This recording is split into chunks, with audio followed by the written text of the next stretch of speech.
Welcome to another episode of Talkin Ball live with Pat Leonard. This is a special episode reacting directly to Hard Knocks episode 3. Just wrapped watching the episode on my Max app, and I have to say, Tiki Barber owes Saquon Barkley an apology. As a Giants fan, as a Giants loyalist, as somebody who hated seeing Saquon Barkley end up in Philadelphia with the Eagles, completely understandable to feel scorned, to feel like it's painful that the player who most Giants fans are rocking that number 26 jersey a year ago, they're now seeing him in Eagles green. Understandable to feel that way, and fans can feel the way they want. And certainly it's not going to be fun to see him on really your most hated rival, a team that has been beating the Giants up now for several years, save that final game coming out of the end of the 2023 season when the Giants got the best of them.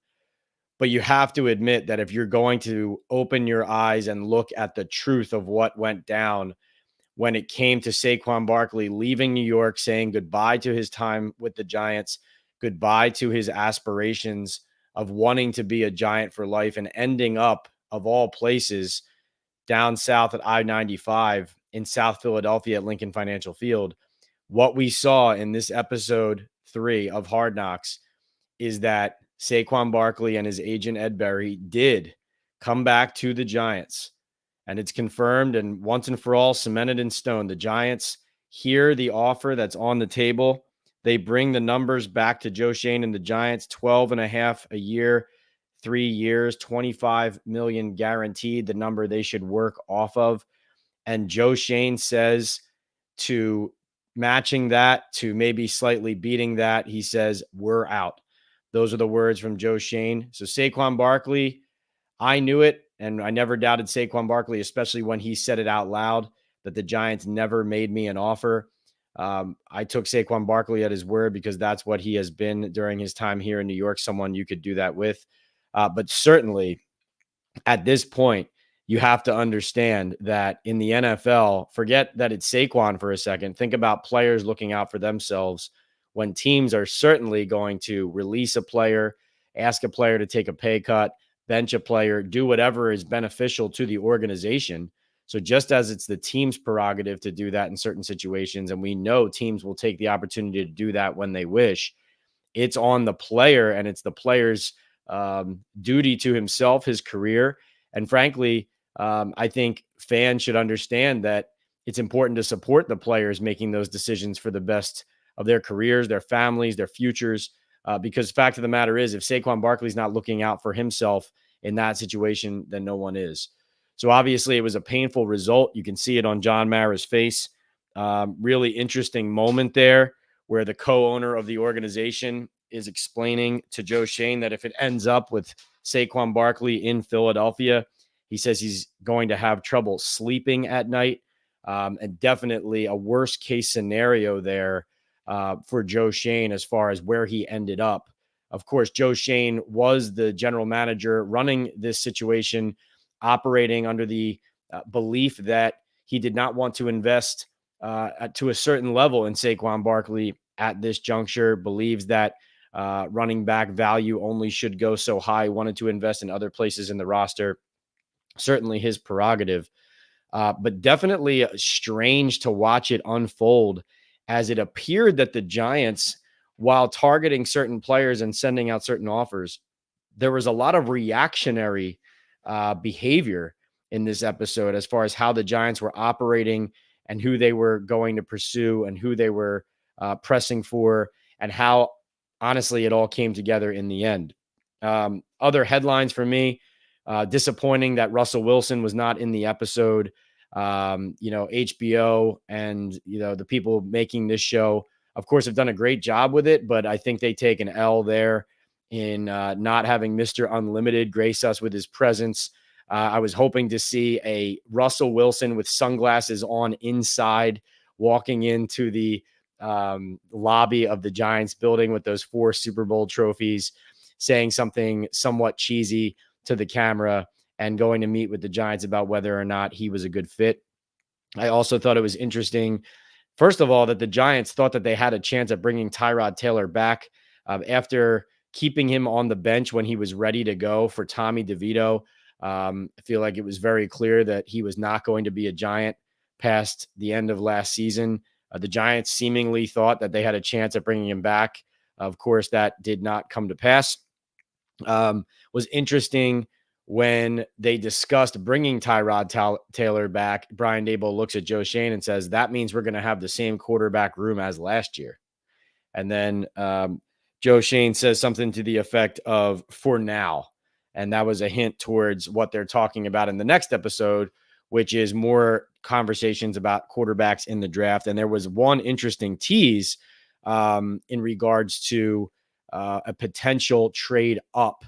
And actually in the tease of Hard Knocks episode 4, Joe Shane asked the room if people would be willing to trade up for Jaden Daniels, and Dable says, I would. So that sets the table for an intriguing episode 4. But I'm going to get to all of your guys' questions. We're going to dive into this episode together. Thanks for being here. Joey B Comedy. Joe was actually the first one to throw out there when I jumped back into the fray on Monday, July 15th. He said, Pat, we got to do a Hard Knocks episode after episode 3. Thought that was a great idea. And Joey B's telling everybody here, tap that subscribe button.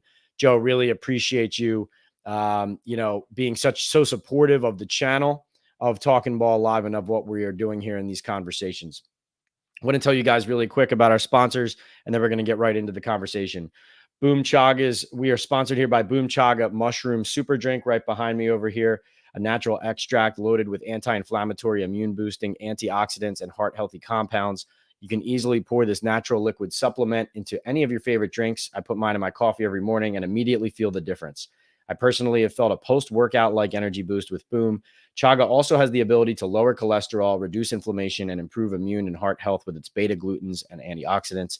Go to boomchaga.com today to place your first order. And if you use the discount code TalkinBall25 or access it through the QR code on your screen, you will get 25% off your first subscribe and save order. Right now, that means a month's supply only costs you $30. Start feeling the difference today at boomchaga.com. Also brought to you by Bet Online. Bet Online is your number one source for all your sports betting needs this season, from baseball, golf, soccer, right to all the top fights in UFC, MMA, and boxing. Every stat, every matchup, and even live odds and spreads while the games are being played. When the game is over, head on over to our online casino and get in on a game of blackjack or poker, or unwind with one of our over 150 slot games. Head to the website today to get in on the action. Use the promo code BELIEVE for your 50% free bet credit on your first deposit up to $250. Bet Online, the game starts here. Joey B says of Hard Knocks, I like what I'm seeing in this show, and it's giving me a lot of optimism for the season, and I think we will be surprisingly good. I also think that we need to go get Ayuk. Interesting that Joe is encouraged by watching this show.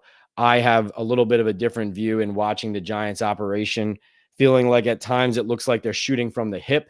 And also, just really confused sometimes by comments like I mentioned before, Brandon Brown saying in late February that he wasn't familiar with Malik Neighbors off the field. And then in this episode, we all know we've watched Joe Shane be the driving force behind, hesitating at investing in Saquon Barkley again. And then in this conversation with Ed Berry, the agent, when Berry delivers the numbers to Joe Shane that he's going to have to consider matching to retain him with the Giants, he says to Ed Berry, this may be above me on Saquon. Now, the way that he says that, it seems to be that he is intimating that the decision could be out of his hands. But really, the way that we understand it, if ownership truly is meddling in this scene, in this scenario, we know that ownership wanted Saquon Barkley. So it doesn't add up to me that Joe Shane saying to the agent, this might be above me when it comes to this decision. But Joe Shane's been driving the bus on it the whole way on all the conversations. And we know that if it was up to ownership, based on the conversations prior, that they would be paying him. Right. So that I thought was very unusual.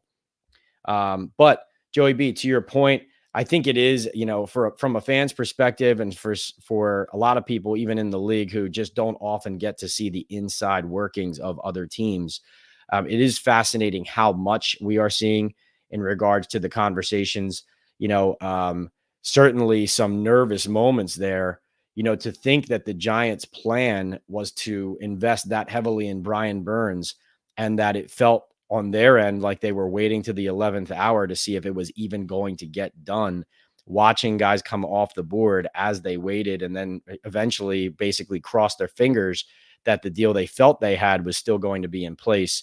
Of course, a relationship there between Joe Shane and Dan Morgan, the Carolina Panthers GM, but certainly, potential colossal disaster developing there. You don't want to be caught in those spots. It did feel to me watching this like the Giants were caught in places at times where they had to read and react rather than dictating the situation. On the flip side, obviously, you have to be glad if you're a Giants fan that the Giants were prioritizing players like Jermaine Illuminor and John Runyon Jr., and that even though the Jets were pursuing those same players, that the Giants landed them. So that is encouraging, obviously. And you see in some of those situations, the Giants win out or stretch a little bit financially to make it happen. As far as Brandon Ayuk, Joe, I'm skeptical, and I know it came out pretty quickly after Brandon Ayuk asked for a trade, as we sit here today on Tuesday, July 16th, that the San Francisco 49ers at this moment have no intention of trading him. Ayuk, unfortunately, entering this final year of his deal, underpaid for what he has done production-wise and what he means to an NFL offense, but also not on the level of obviously like the Justin Jeffersons, the Devontae Adams, et cetera. Frankly, I think that everybody loses in this situation too if he's not back with the team that, how many years now have the San Francisco 49ers been one of the better teams in the league? And Ayuk's been a part of that. And they're a team that, I was there at the Super Bowl walking with Deebo Samuel out of the losers locker room in Las Vegas last year. And I can tell you that, they were so heartbroken because they knew it was, Patrick Mahomes and a bounce of a ball, right? It was a couple big plays here and a couple missed opportunities there. But they're a team that people don't enjoy playing. They've got players like Deebo Samuel, Trent Williams, George Kittle, Brandon Ayuk, Christian McCaffrey, Brock Purdy, obviously stepping into his own last year. And so I think cooler heads prevail here. I know a trade request is a trade request. I also feel like there maybe are some other better fits out there for Ayuk. You definitely, if you're the Giants, want to do your due diligence. On the one hand, you don't want to mortgage major assets, continue to mortgage, significant assets. You want to have some in the vault to continue building your team, but you also do want to compete here and now and make sure you're putting a winning product on the field. And also because the Washington Commanders in division are a team that has a lot more money to spend than the Giants do. And certainly with a rookie quarterback that they select in Jaden Daniels, second overall out of LSU, they have some good receivers there already led by Terry McLaurin.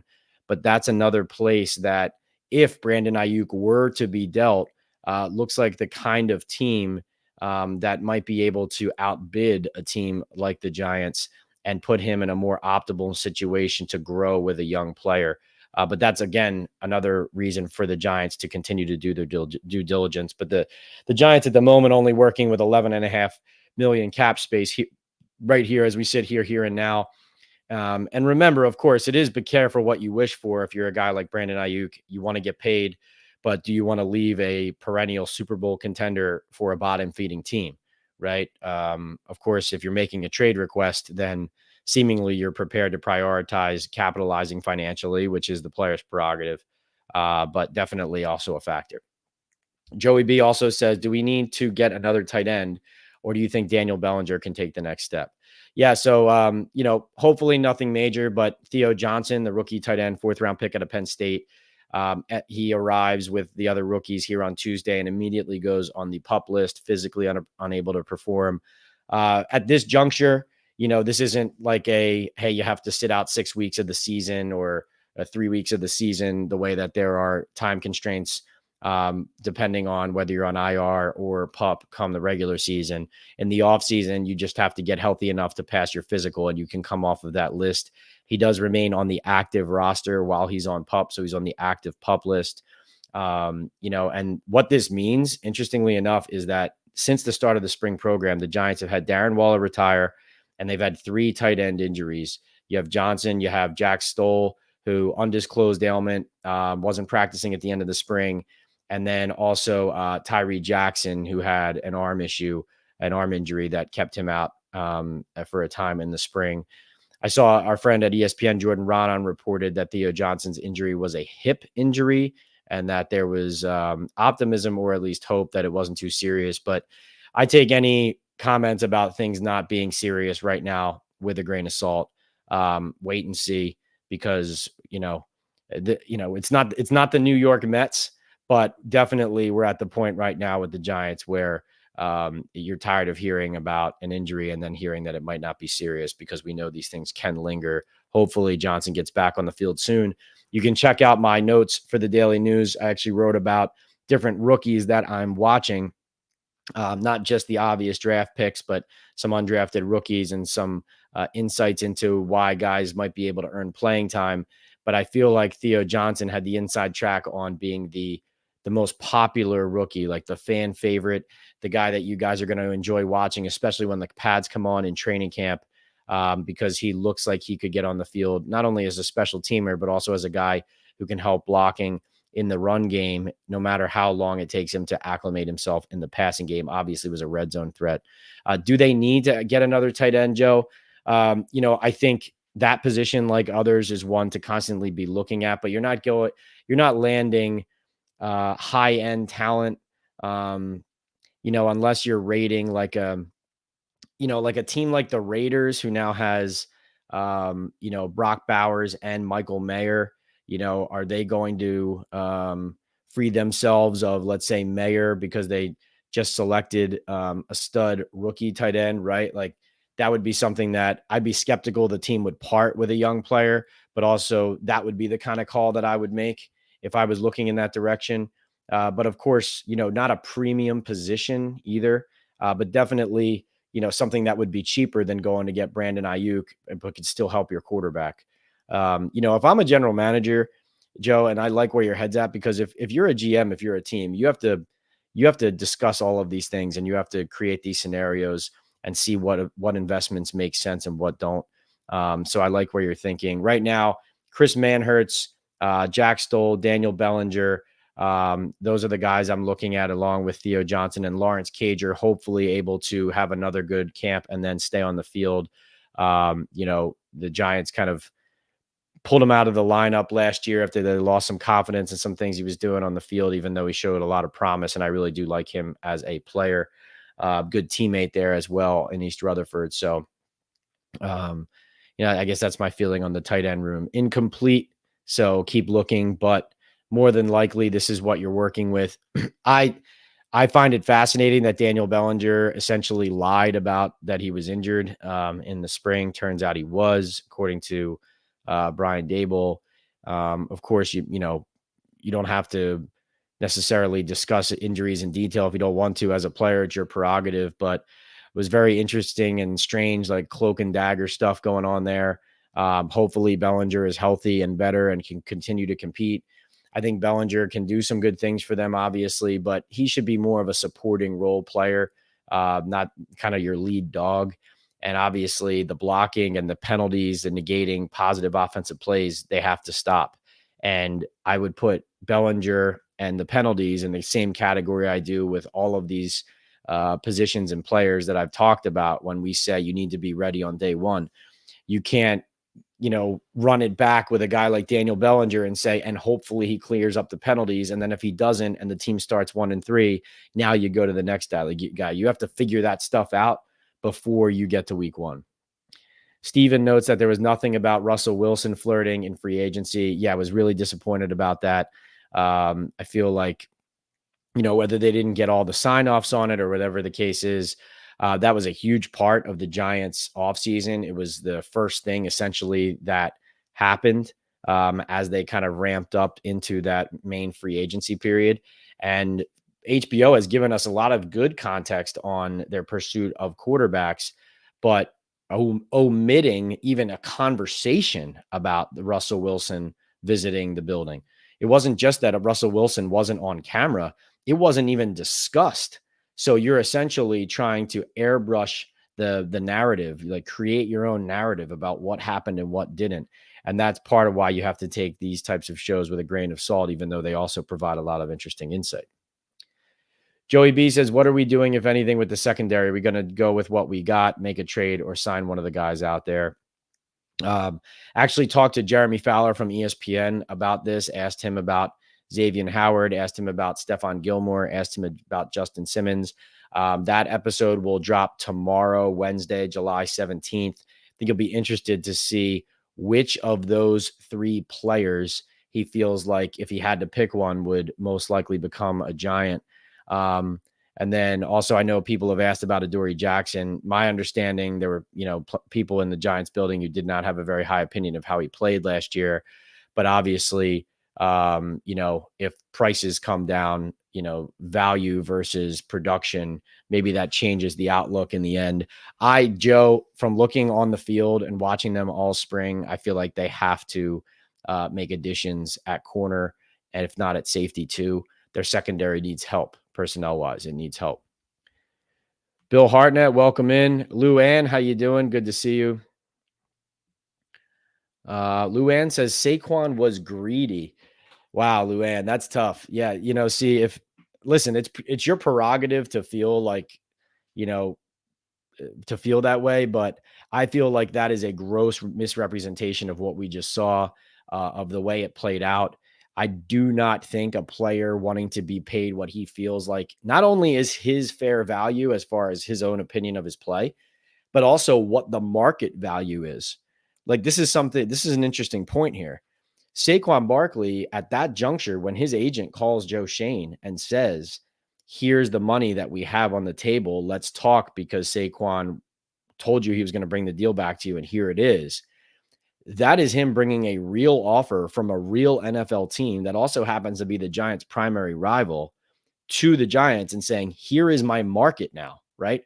So Joe Schoen, who articulated in previous episodes that he was not sure what the running back market was going to look like, well, now here it is, right? And so, again, Shane's prerogative to spend his money the way he wants. He has a certain belief in how to build a roster, and that's how he feels. I just think time will tell what the right call here was. But I do think what the takeaway has to be from this third episode, it has to be that Saquon Barkley, in the end, did do right by the Giants and did not, blast out the doors and say good riddance.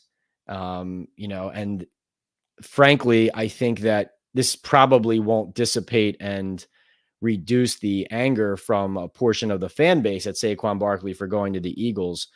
But I do think it's unfortunate that somebody like Tiki Barber kind of fanned the flames and, broke out the tiki torches, no pun intended there, and said, you're dead to us, you're dead to me, to Saquon Barkley in the moment, to rile people up, because now there's a lot of fans whose minds are made up that Saquon is the bad guy here, when the reality is he didn't say good riddance. He brought the deal back to the Giants and they declined to match it. So again, both sides, the Giants have a right to either match it or not. It's a business, right? At the end of it, but just recognize how silly it is to say that the player did wrong by the team in that scenario. And I honestly think that for a lot of fans, like if it were the Texans or the Chicago Bears, like they would understand everything I just said about the situation. I think it's just because it's the Eagles. That's the reason it hits that chord. Bill says 3 people I like are all streaming reactions at the same time right now. I'll catch up on them later. Bill, I appreciate you saying that, man. Thank you so much. A lot of people creating a lot of good content out there.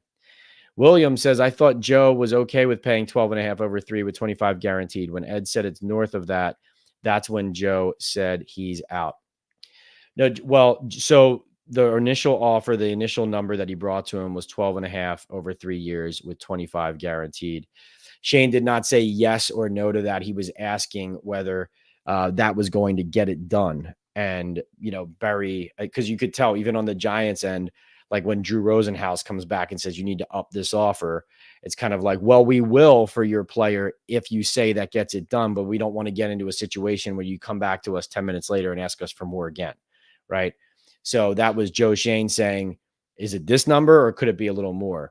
And I think what you gathered was it was going to be that number and then maybe beating that number to land him, right? Maybe. And it obviously ends up a slightly little bit more than that. But William, the point too there is that the agent brings the market value numbers to the Giants, and then it's the Giants' decision whether or not to get into it or not. The important clarification this episode provides for us is that this was not the player, you know, like, throwing the bird, flipping the bird at the Giants and storming out the doors. This was him presenting numbers to the general manager and the general manager saying no.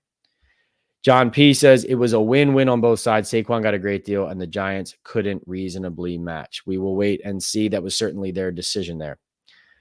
Bill, like DJ Khaled says, we the best. Luann says, well, Mara should have made Joe pay him, but it was only $500,000 difference, I heard. Well, the fact of the matter is it goes back to a year prior, and not to relitigate the whole thing, but obviously Saquon Barkley felt like the Giants were misrepresenting the deal they were offering him the previous year. And even though it didn't end up being a cavernous divide between the deal he gets with the Eagles and the deal he was being offered a year ago by the Giants, the guaranteed money was significant. And also the guaranteed money that Saquon felt like was going to be available to him and what the market was going to bear was a number that he felt like the Giants should pay him to stay. And definitely based on everything that he brought to the table for them from a leadership standpoint, I feel like he deserved. Of course, I've been on the record in the past saying, like, listen, I'm not the guy who sits there and says, that I always think you should pay a running back. And I'm not even the person who always said that I felt like Saquon was the, week in and week out game changer. I mean, obviously, even though he's a special talent, the Giants haven't had a very good offense for most of the time that he's been here. There's a lot of factors to that, but certainly there's more context to this. It's not a black and white situation, but definitely the Giants and Saquon Barkley went through this a year ago. And because they ended up paying Daniel Jones and not Barkley and flip-flopping it that way, they ended up in a situation here where they were being dictated to by their previous actions, ones that they had tried to, go in a different direction with maybe tagging the quarterback and signing Saquon going back to 2023 in the spring. But they're in a position here where they've already paid the quarterback. A lot of people would argue overpaid the quarterback. And now the general manager is fighting, paying a number that he feels like is too high for a running back after also giving the quarterback that money. So really just kind of twisted themselves in a pretzel. Bill says, I think there were a lot of performance bonuses that could get him to $15 million a year. Pat would know better than me, though. Yeah, no, for sure. It, like, as you saw in the episode, it ends up being slightly more guaranteed money than the initial numbers that the agent presented. But basically, he was saying to the general manager, to Joe Shane, here's what we have from the team. This is the number you have to either match or beat. Let's talk about it, right? And Joe Shane felt like more like, well, how about I match that number and you come back, right? This and that. And in the end, it was just clearly, it was headed for a divorce. That's the best way to say it. Christian says, Pat, I love Saquon, but if he picked Philly over a few million APY, it was personal for him. He felt disrespected, I think, and chose to take more money now compared to being a Giant for life. He did feel disrespected, but Christian, I think, again, what this episode showed you is that he didn't choose a few million. It wasn't about a few million more than the Giants, because at this juncture, the Giants never even made a counter offer, right? Like, they didn't make a counter offer. Like, that's I think, and again, like I said, I think we're probably too far past. I think we're too far past maybe changing people's minds on this, but it's just, I think, fair to Saquon to understand that he wasn't choosing an Eagles deal over a Giants deal here. There was no deal from the Giants. William says, I love Saquon, but at the end of the day, we didn't do anything with him, and we needed an O-line and pass rush. I'd rather those positions taken care of than spending what the Eagles gave a running back. Fair enough. Luann feels like the Giants will win the division. Bill says, hit the like button, everyone. Yes, thanks for that reminder, Bill. Remember, guys, if you want to have your comment or question answered or addressed first, you can pay for a super chat or a super sticker.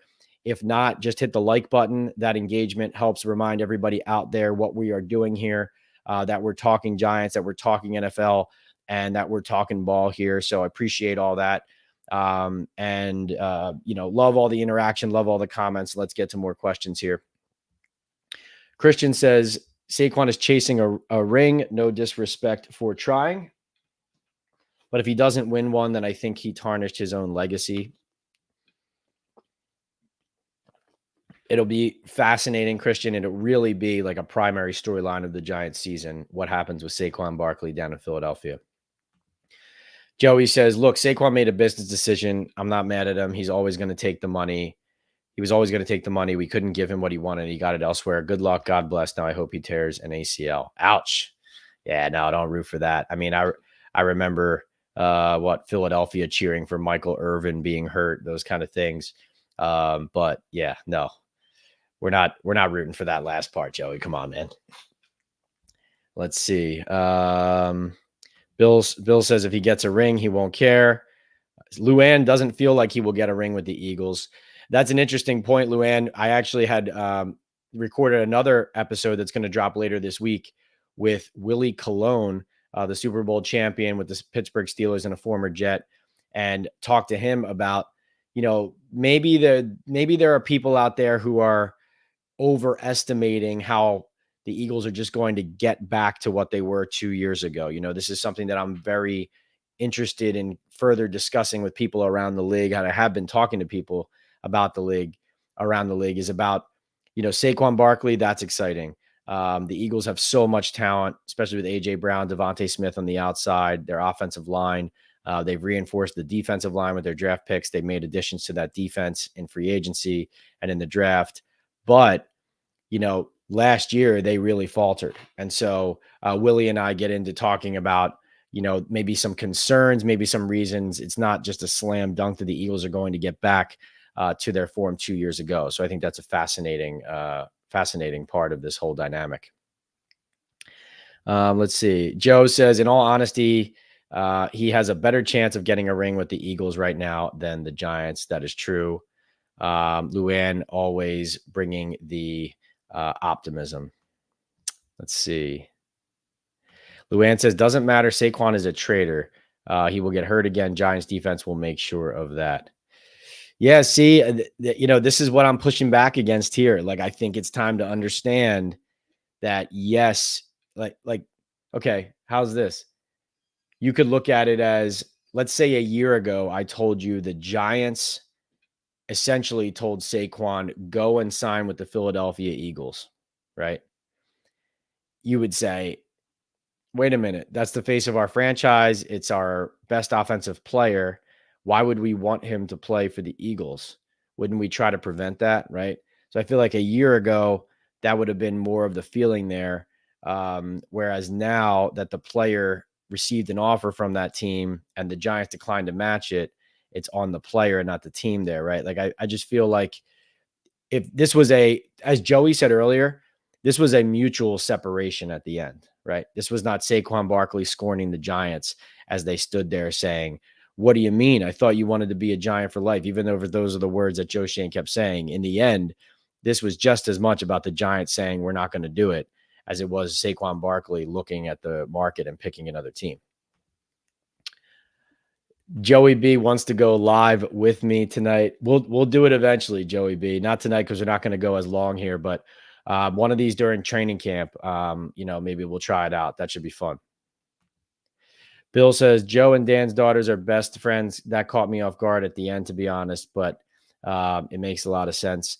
Yeah, Bill, one interesting part of covering the NFL is really understanding kind of the web of connections. It's like anybody, like everyone who works in different industries. I'm sure it's similar, but, different, whether it's it could be in your field, it could be within your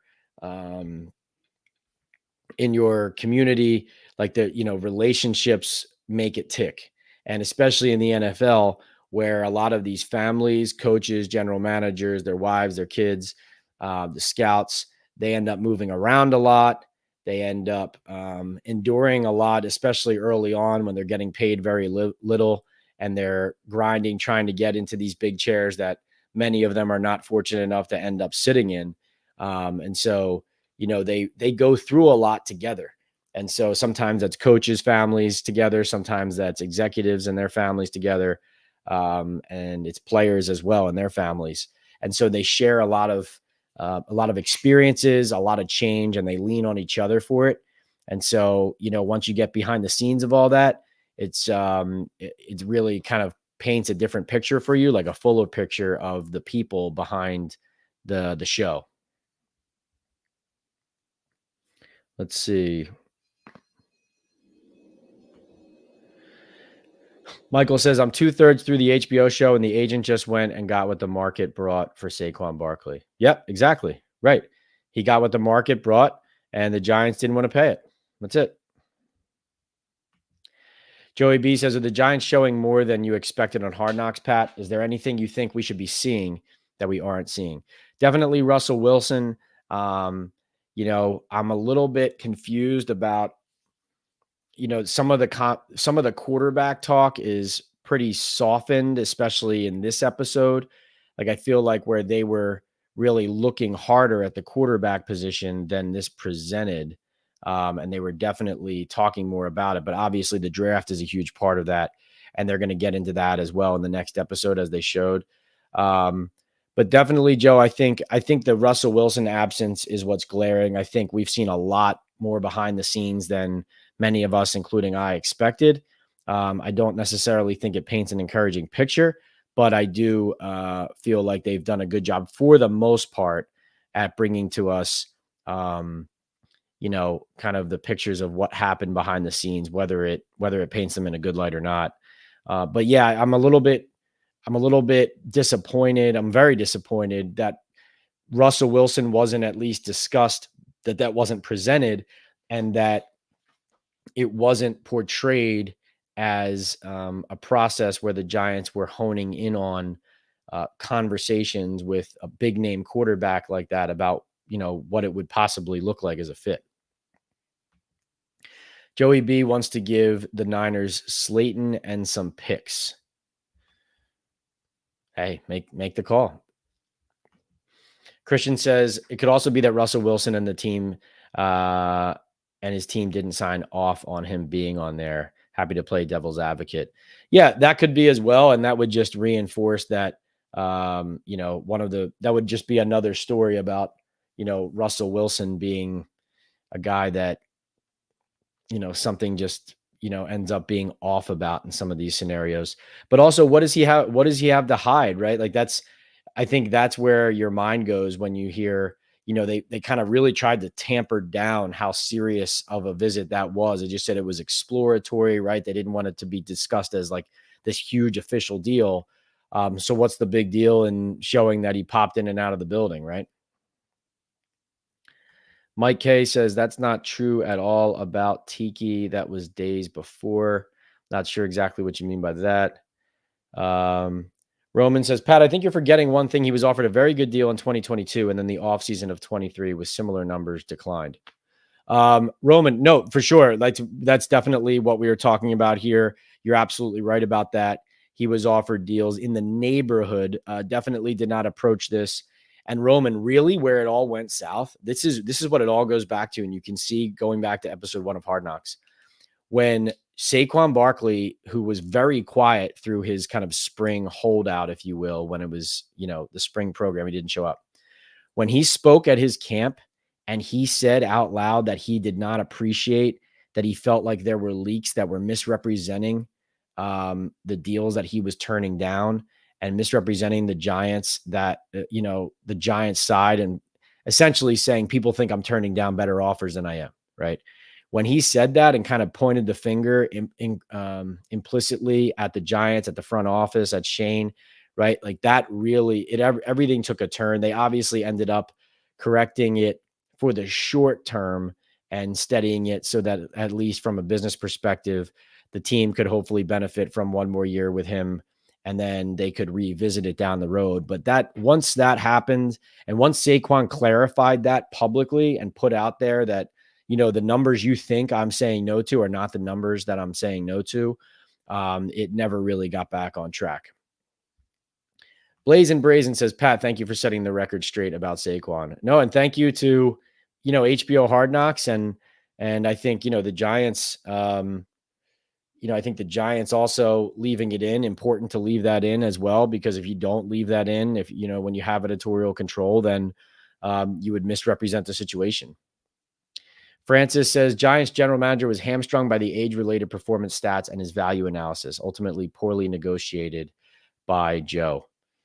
Yeah, no, just really, I think you all, I don't know if you would agree with me or not. It just feels like as you watch this play out and you watch their conversations, it's a mixture of there's so many things that could have happened to avoid this. And then also, I just keep coming back to like the conversations about they're throwing up the hands and saying, we have no idea what the market's going to be. And then even in this third episode, kind of, sitting there lamenting and complaining about how we do all this work and now the market is really out of our control.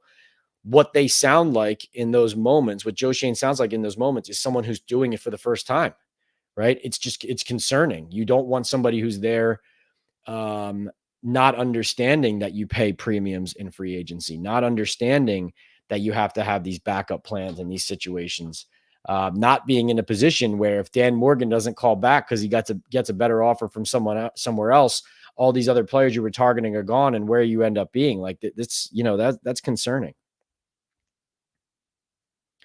Giant Take says, yeah, Tiki was explaining how the fan base would react if he left days before he actually left for the Dirty Birds. No, I think wasn't that during like where there's the negotiating period where, you get the deal. And then there's just like when you officially become, when you officially join the team, but it's that whole, dynamic of like, it's not official yet, but everyone knows it's happening.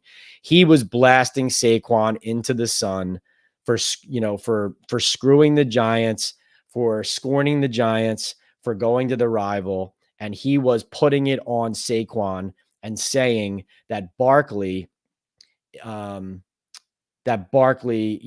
doing that was, essentially becoming the villain. And he was painting him as such to the fan base. And this shows you that the negotiations went all the way up to the point where the market was set, and then the Giants said no. Giant Topic, good to see you again. Steven says, don't think you're right about Tiki. You always said he does not blame Barkley for taking money, but the fact it's the Eagles, I'm sorry, but you're dead to me. He ended up softening his stance when Saquon came at him on X, yeah. Christian says, I still think Mara made them pay Jones, and I still think season 1 of the rebuild was ultimately a setback, as is Evan Neal at this point, unless he turns around in year 3. Yeah, I mean, you can obviously see that John Mara is involved in these conversations, but you also see from the Saquon Barkley situation that he didn't want to lose Saquon and they let him go anyway, right? So you can see that John is very involved in these conversations. By the way, did you see Ronnie Barnes, their head athletic trainer, in the general manager's office while decisions are being made on the first day of free agency? So you can see all these heavy hitters, big names that we've told you have a lot of influence in the building right there involved, involved John Mara walking in at key moments, giving his opinion. But it's interesting, Christian, because again, like we know that he was on the phone with Daniel Jones the final hour before the deal got done, right? We heard that.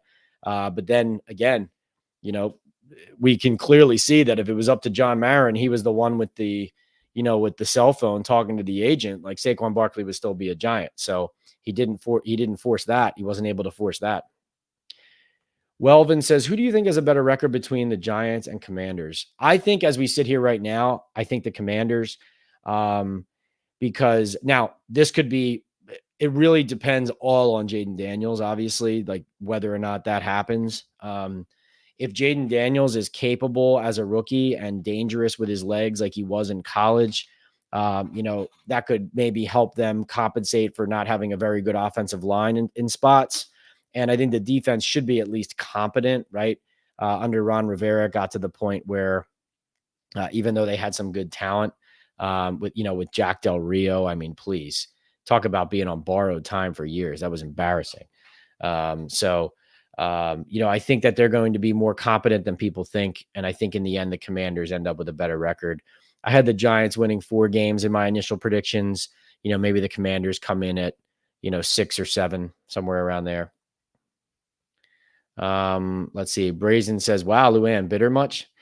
Moet Olson says, not for nothing, the Giants kicked the shit out of the Eagles last game of the season. They surrendered when the game counted. DeAndre Swift, running back, wasn't much of a downgrade. The Giants definitely thumped the Eagles in that last game for sure. And the Eagles, to your point, I mean, leadership wise, they really slipped at the end of last year. They looked like a team that was that couldn't wait for the season to end. And so that's really a fascinating element of this NFC East dynamic is, I think if you asked anybody sitting here right now who the top 2 teams in the division are, they would tell you the Eagles and Cowboys, purely from a talent standpoint and also from what they've accomplished in recent years, just as far as how many games they've been winning, going to the playoffs, et cetera. Eagles in the Super Bowl 2 years ago.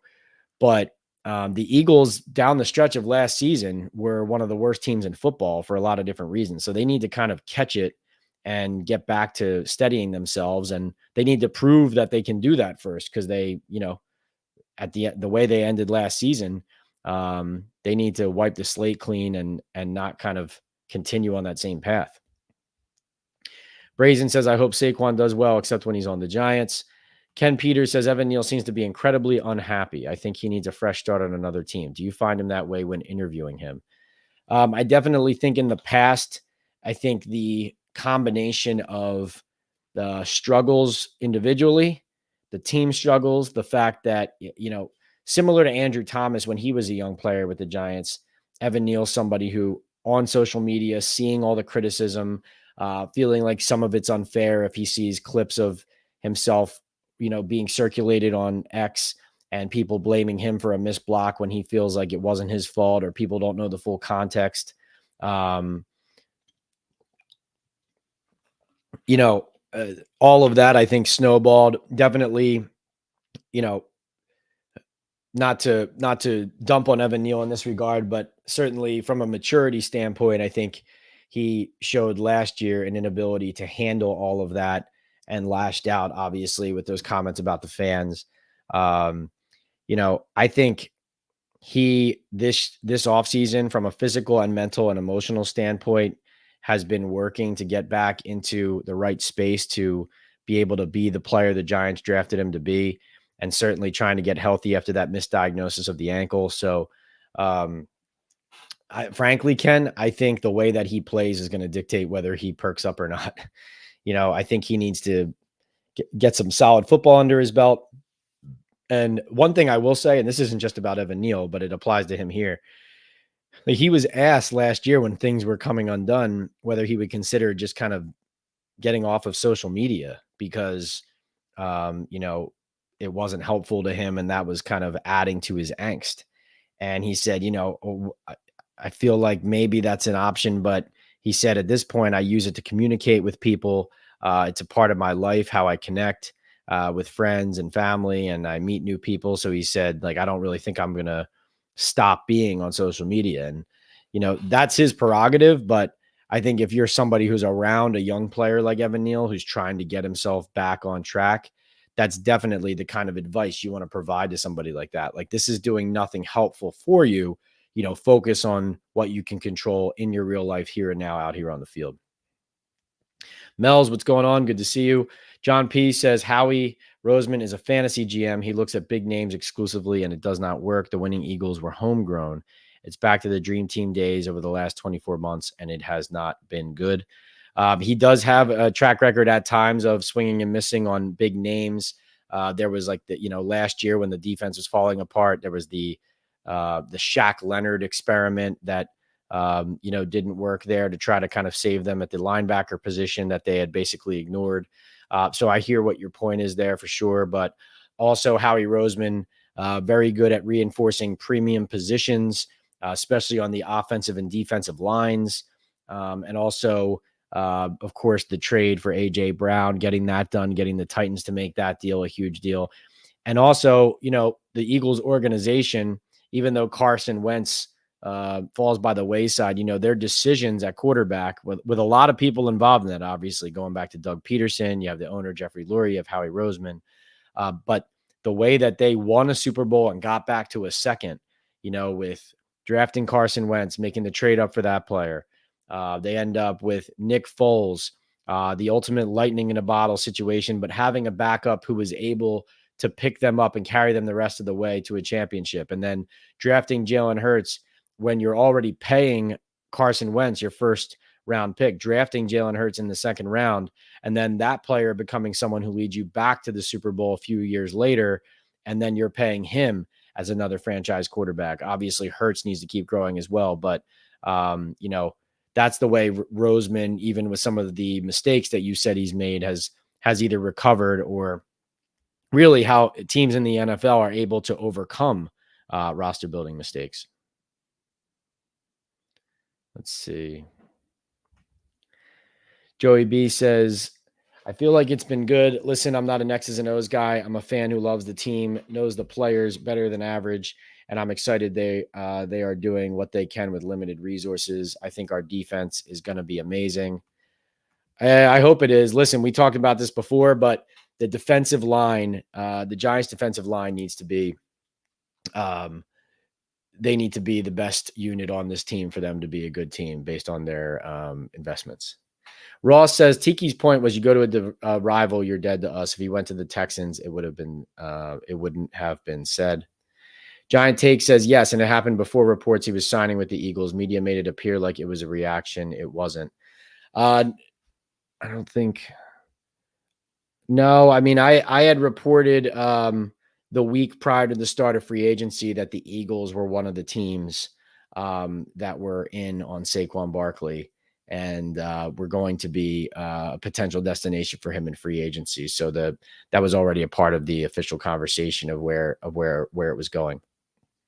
Let's see. Giant Take says the FAN video was March 7th. Monday of free agency was the 11th. Official start was the 13th. Just trying to set the record straight. Love the content. Yeah, I didn't remember that it was the 7th before that, Giant Take. Thanks for setting the record straight. But definitely at that point, that was at the juncture where the Eagles were in the conversation, and Saquon Barkley going there was a real possibility and was being talked about. I had reported it. In fact, if you remember, I did not report that as like a headline, item initially. My report on that was maybe the 6th or 7th paragraph of a story about Saquon Barkley. And I mentioned the Eagles among 5 or 6 teams that I was hearing from league sources that were going to be in on him. And it kind of started, rolling from there. Let's see. John P says a bigger story tonight was them saying we got our right tackle. Damage Control would say they're only saying that because of injury, but seems like there was a hint of things to come. John P, definitely agree with you there as far as like, I think the comment was they said if they got Illuminor, they would have, right. They said they would get their right tackle. Or I believe, if I have to double check, were they saying Illuminor would be the right tackle and Runyon would be the guard, or were they saying Illuminor would play either or when they were talking about that? But definitely that came out of somebody's mouth in the room. I think it might have been Chris Rossetti saying we have a right tackle there. And definitely a guy who started a right tackle for the Raiders last year, and interesting to see him now playing exclusively left guard. But it's what we've been telling you from the beginning, John. It's that Evan Neal is the way they're projecting is that they're going to give him a chance, and that they're going to give him, one last ride, let's say, at protecting it and earning it before, breaking glass. And they have a player on the offensive line that they could do that with if they need to. Blazing Brazen says, Dear Giants fans, stop being petty. Not a good look. Let it go. Moed says, Big Pat, diehard Giants fan. It's been too long not being competitive. I'm going to trust the process. We have too many holes to pay Saquon that money. Use it elsewhere.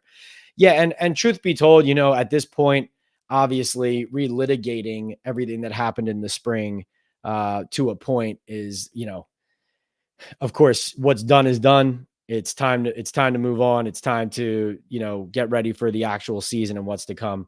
I just feel like, regardless of the like giant take, thank you for correcting exactly the timeline of all that.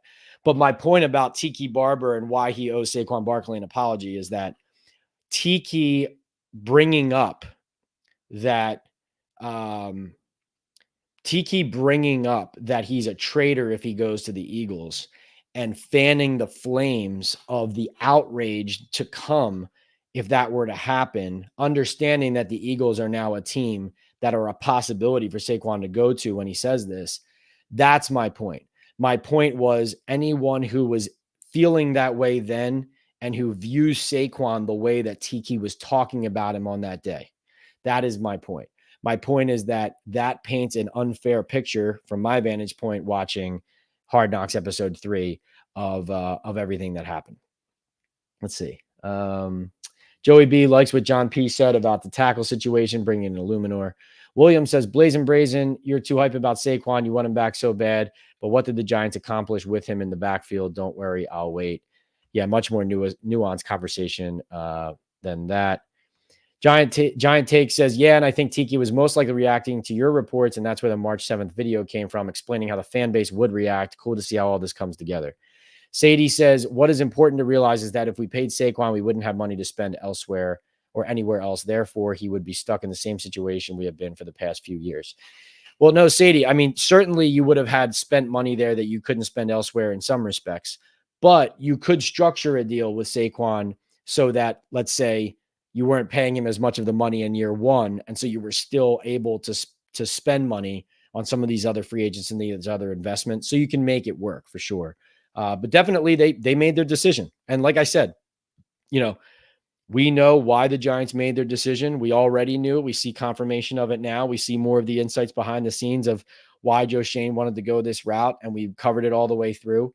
And it was painful for a lot of people on both sides. The fans. The Giants front office, Barkley at times as well. It all went crazy. At one point, he changed his agents, right? And so we get to the point where a divorce became inevitable. But you can see it on John Mara's face. You can hear him say that. You heard him say it at the owners' meetings.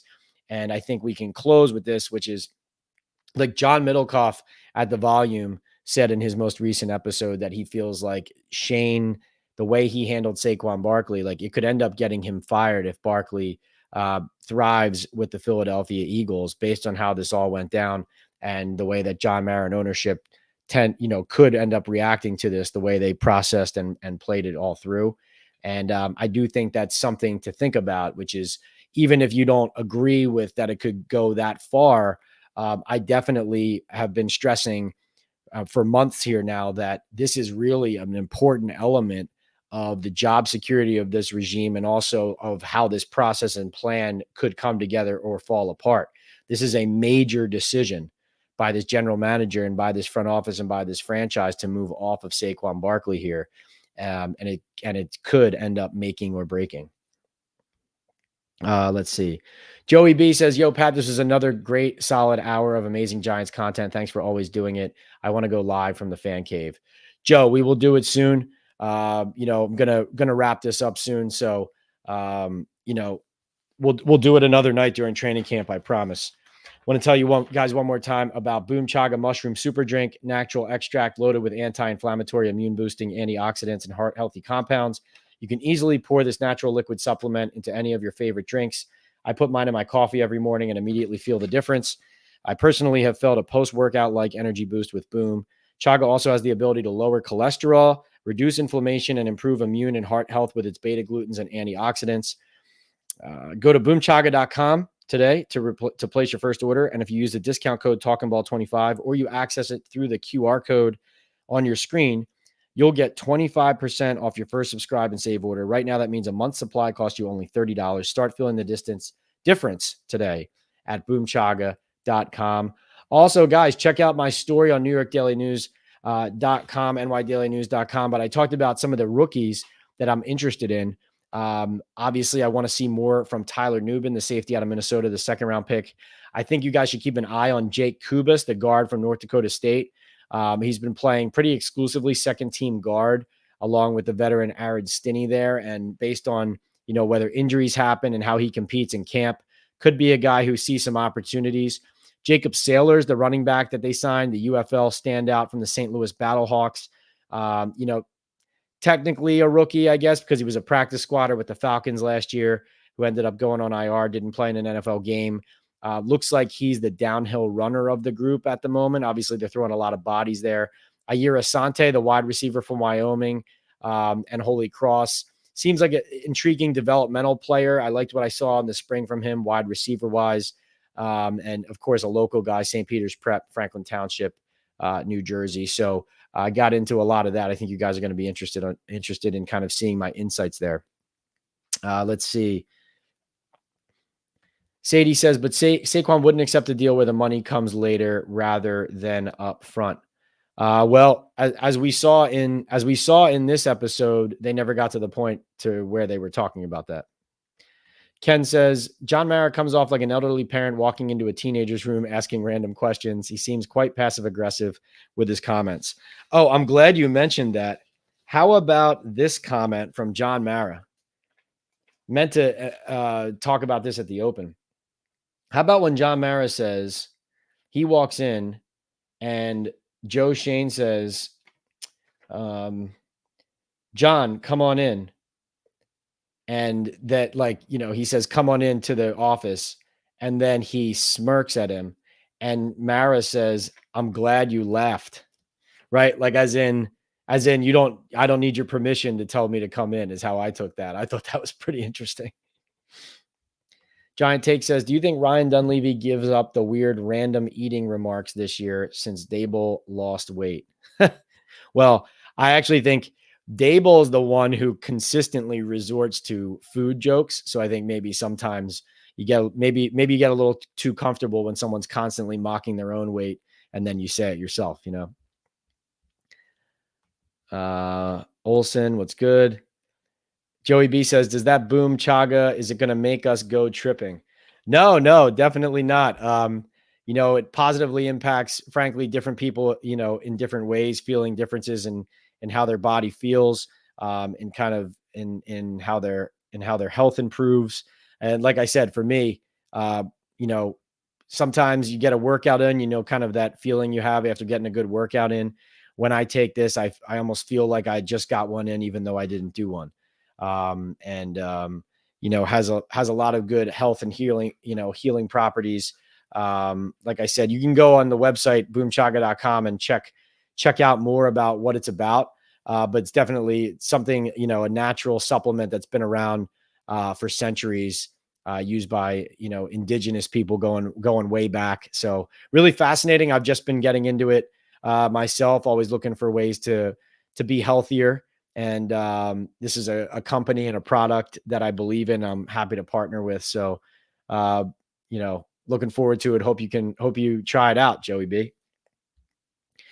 Sadie says, something I don't understand is when they signed an offensive lineman, Shane was like, can I see the film for him? I heard he's played every game, but I don't know a lot about him. Yeah, I have to go back and look at that. I was a little confused about that as well.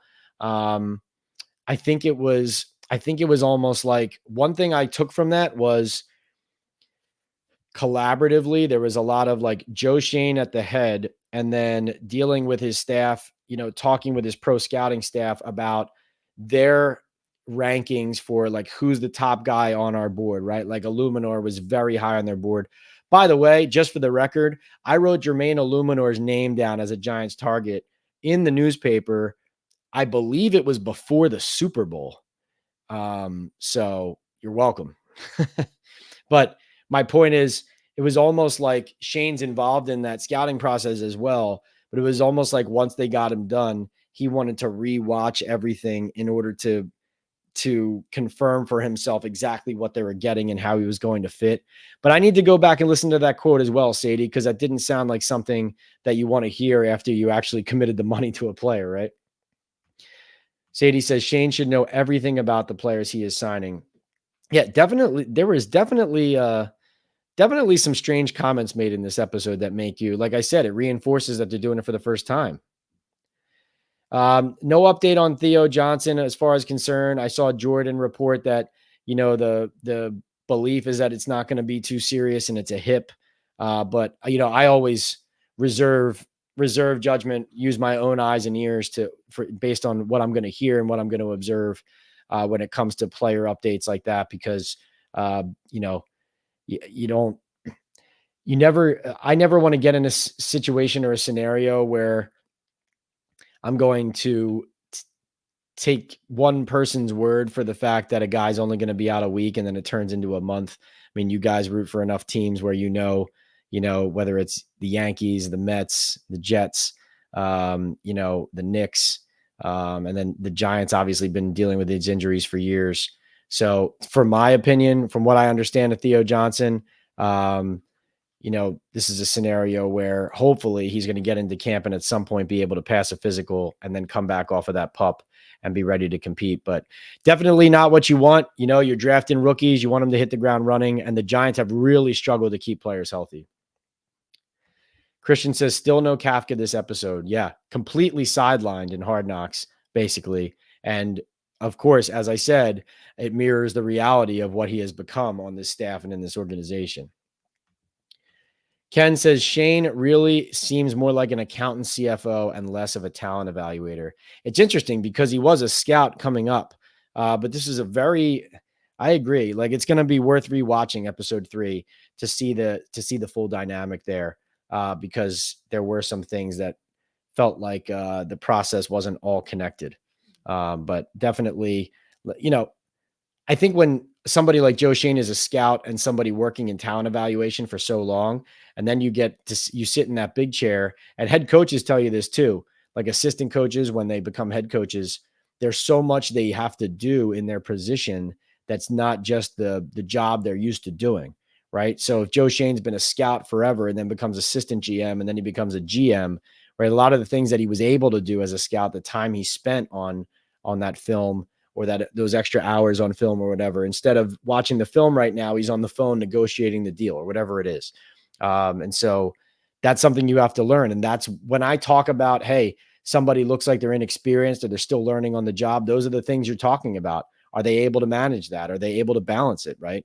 It's not easy. It's not easy. That's why not a lot of people end up being great at it and retaining their jobs very long. Sadie says, next episode is going to be great with Malik Neighbors. Shane Bowen has to be the least energetic person to ever coach. Yeah, definitely a wait and see with Shane Bowen, especially because Mike Vrabel, obviously as the head coach helping to run that defense in Tennessee. Now Bowen is the guy here in New York. We'll see where that goes. I agree. Next episode is going to be great, especially with the teaser about trading up for a quarterback. And then you heard the Joe Shane comment about we're either going to get a quarterback or try to get a weapon for Daniel.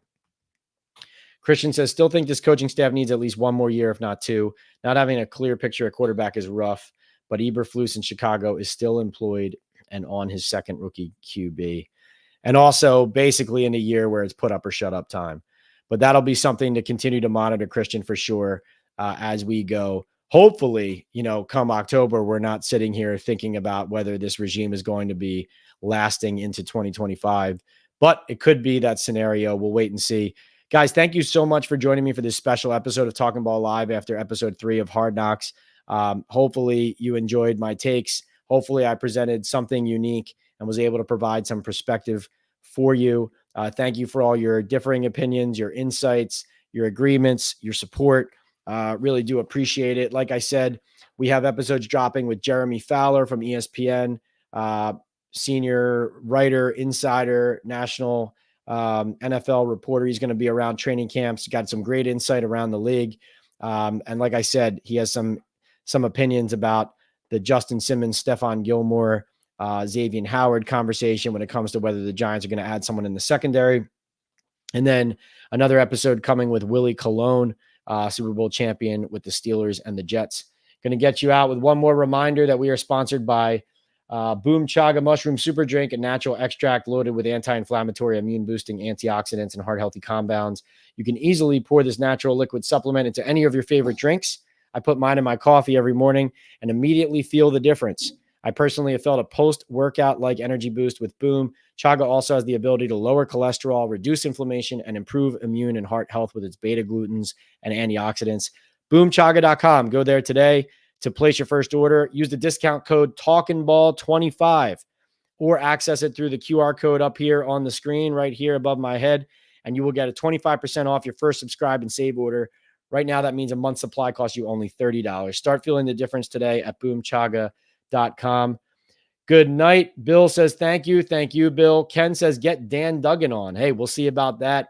Dan's a good dude. That'll be fun to do that sometime. Joey will do it. Matt says, or Moet says, good night, Pat. Thank you for the great content as always. Thank you. See you guys next time on Talkin' Ball Live with Pat Leonard.